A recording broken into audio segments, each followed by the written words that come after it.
Baskin to the New York State Senate opened up the District 2 seat on the Erie County Legislature. It has since been filled by Taisha St. She is a Buffalo native and recently served as the Chief of Staff for the Common Council, and she joins us now. Taisha, thank you so much for coming in this afternoon. Thank you so much for having me. So before we talk about what you have going on, first tell us how you are settling into this new role. I love it. To be honest, I've spent over a decade in government and I've always had the heart of being a public servant. So jumping into this role, I would say it's fun, exciting.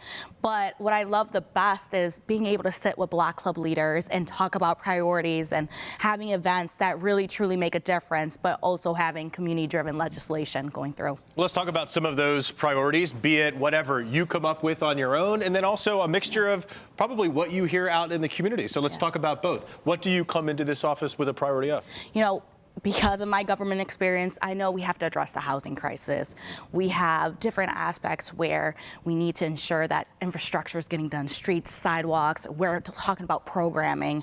When you think about Erie County, we are the service arm of government. So services, bringing it to the community, and that's everything I would want to do. But most importantly, like you mentioned, is listening and hearing the priorities of the people. My priorities could be completely different compared to the community. And everything that the community wants is what I'm going to fight for. And that sets us up perfectly for the next question. You are holding two listening tour. Tell us what you're looking for during this time. So the listening sessions is really about listening to the people, looking at their priorities. What is the wish list and what areas can we fix? Obviously, some things we can't fix everything, but if we don't hear from the community, how are we making decisions? So the two listening tours is throughout our district, and the first one would actually be next week, January 30th, at Lafayette Presbyterian Church in Elmwood Village, and then the second one is February 6th, which is going to be happening in Gerard Place on Bailey Avenue. So two opportunities for folks to come out. We have that information on the screen as well. You can scan that QR code for more information. What do you want people to come armed with at these listening tours? You obviously want them to come armed with questions, but probably ideas and other things as well. What would be top of your list? I want them to come with everything they wish that they have in their community. Even if I can't do it in my capacity, I work with so many other electeds that I could say, well, I heard from our community, this is what they want. Can you do it on your arm of government? So come with the open mind, tell me what you like to do in our community, and I'm excited to hear from the residents.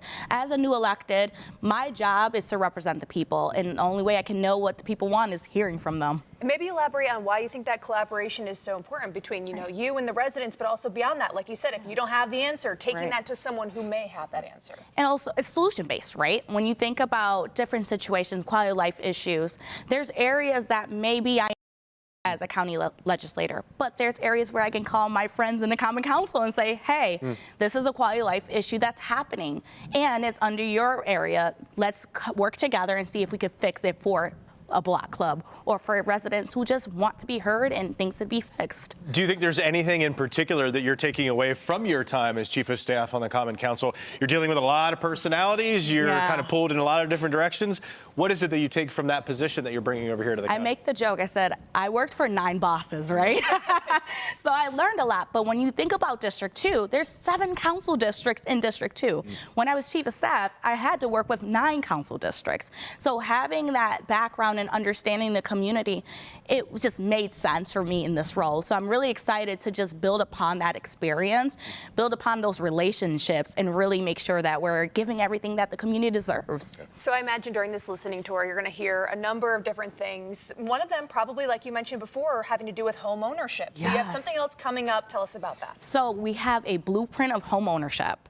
So obviously, we want to address the housing crisis, affordable housing. There's going to be a lot of dollars coming into our community building homes. But how do we get people to that position for them to purchase those beautiful built homes? It's giving them the blueprint. So this home ownership event is going to be February 15th at the Delavan Grider, 10 a.m. to 1 p.m. If you go on my Facebook page, there'll be more information on that. We have 10 amazing partners.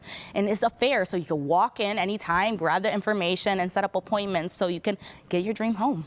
Taisha, thank you so much for joining us. We appreciate it. Thank you. If any of you missed any of the information regarding some of the things that Taisha was talking about, we'll have it on our website, WIVB.com, including that QR code that makes it super easy. Thank you again. Thank you.